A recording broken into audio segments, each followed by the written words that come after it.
Good morning. In this lecture, we are discussing about the partial discharge. So, partial discharge is the localized electrical discharge that is the bridges the insulation between conductor and adjacent conductor किंवा not an adjacent conductor.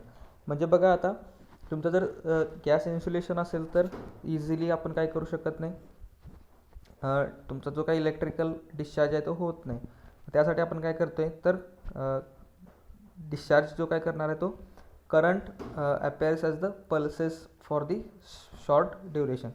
For good quality insulating material partial discharge should be less. Okay, जर तुमचं insulating material जे काय तुम्ही वापरताय दोन कंडक्टर्सच्या मध्ये, हे जर इन्सुलेटिंग मटेरियल जर चांगल्या क्वालिटीचं असेल तर त्याचा पार्शियल डिस्चार्ज काय असणार आहे, कमी असणार आहे. आता बघा, जर एअर इन्सुलेशन असेल तर आपण ऑलरेडी बघितले की डायलेक्ट्रिक स्ट्रेंथ त्याची काय असते, कमी असते. त्यामुळे दोन कंडक्टरमध्ये जास्त काय होऊ शकते, पार्शियल डिस्चार्ज होऊ शकते.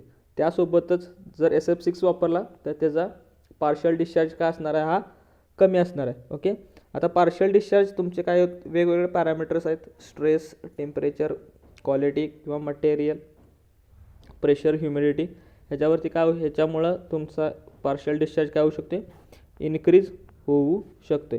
आता पार्शियल डिस्चार्ज जो काय डिटेक्शन हे तुमच्या हाय व्होल्टेज ट्रान्सफॉर्मरमध्ये यूज केलेलं असते. सो हाय व्होल्टेज ट्रान्सफॉर्मरमध्ये कुठं पार्शियल डिस्चार्ज होऊ शकते, तर मॉइश्चर इन ट्रान्सफॉर्मर ऑइल किंवा tracking paper insulation, cavities formed in solid insulating materials किंवा gas bubbles form due to some fault. Okay, so अशा ठिकाणी तुमचा पार्शियल डिस्चार्ज मेनली काय होऊ शकते, ऑकर होऊ शकते. ओके, आता बघा नेक्स्ट काय तर मेंटेनन्स ऑफ GIS. आता GIS मेंटेनन्स करण्यासाठी काय काय गोष्टी लागणार आहेत तर बघा, एव्हरी 12 मंथ म्हणजे आफ्टर एव्हरी 12 मंथ काय करायचं आहे तर load break switch and circuit breaker त्याचं काय मेंटेनन्स करायचं आहे, रीडिंग ऑफ ऑपरेशन किंवा functioning of hitting operation mechanism. फक्त नेक्स्ट बघा, एव्हरी 5 इयर काय करायचं आहे तर circuit breaker, disconnector switch, trial on off operation व्यवस्थित होते का बघायचं आहे, किंवा motor running time, gas pressure व्यवस्थित आहे का बघायचं आहे, मोटर रनिंग टाईम व्यवस्थित आहे का बघायचं आहे. नेक्स्ट आफ्टर एव्हरी 10 इयर्स काय करायचं आहे तर सर्किट ब्रेकरचं काय करायचं आहे, परत सेम ट्रायल ऑपरेशन घ्यायचं आहे, ऑन ऑफ व्यवस्थित होते का, आणि ऑपरेटिंग टाईम मेजरमेंट. ओके, आता सेफ्टी प्रिकॉशन्स, सबस्टेशनमध्ये सगळ्यात महत्त्वाचा भाग जो काय आहे तो काय, सेफ्टी प्रिकॉशन्स. आता वेगवेगळ्या सेफ्टी प्रिकॉशन्स आपल्याला घ्याव्या लागतात. तर त्या सेफ्टी प्रिकॉशन्स कुठल्या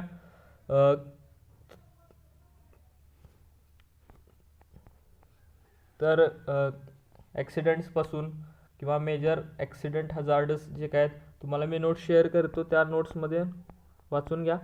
हे काय थेरॉटिकल पार्ट आहे, डिस्कस काय नाही केला तरी चालते. ओके, आता बघा नेक्स्ट स्टँडर्ड सिम्बॉल्स. हे सिम्बॉल्स पण आपण ऑलरेडी बघितलेले आहेत. बसबारचा सिम्बॉल, अर्थिंग स्विच कसा कनेक्ट करायचा, करंट ट्रान्सफॉर्मर कसा दाखवायचा. आता हे सगळे सिम्बॉल आहेत. Fuse, fixed resistor, variable resistor, lightning arrester, हे सगळे तुमच्या GISचे सिम्बॉल्स आहेत. Okay, isolator, opening position, closing position, नंतर air circuit breaker, high voltage circuit breaker, isolator, 3 phase induction motor, 3 phase slip ring induction motor, generator, single core transformer. Okay, नंतर connection with isolator and fuse, interrupter. Okay, आता बघा, आता causes of electrical accidents. आता electrical accidents कशा प्रकारे होऊ शकतात तर if a person touches to the live wire or current carrying parts knowing or unknowingly. म्हणजे जर एखाद्या पर्सननं लाईव्ह वायरला जर हात लावला तर काय होऊ शकते, इलेक्ट्रिकल ॲक्सिडेंट होऊ शकते. किंवा मेटल फ्रेम किंवा मशीन आहे, लाईव्ह फॉल्ट जर झाला आणि त्यामध्ये जर टच झालं तर इलेक्ट्रिकल ॲक्सिडेंट होऊ शकते. नंतर high voltage winding in transformer shorts to the its low voltage winding which may puncture insulation between live voltage and core. म्हणजे तुमचं इन्सुलेशन ब्रेक करू शकते. नंतर इलेक्ट्रिकल स्पार्क झाल्यानंतर तुमचे इक्विपमेंट्स ओव्हरहीट होऊ शकतात. ओके, अशा प्रकारचे काय होऊ शकतात, ॲक्सिडेंट्स होऊ शकतात. Okay, today we stop here. In next lecture we discuss about the firefighting equipments used in the substation. Thank you.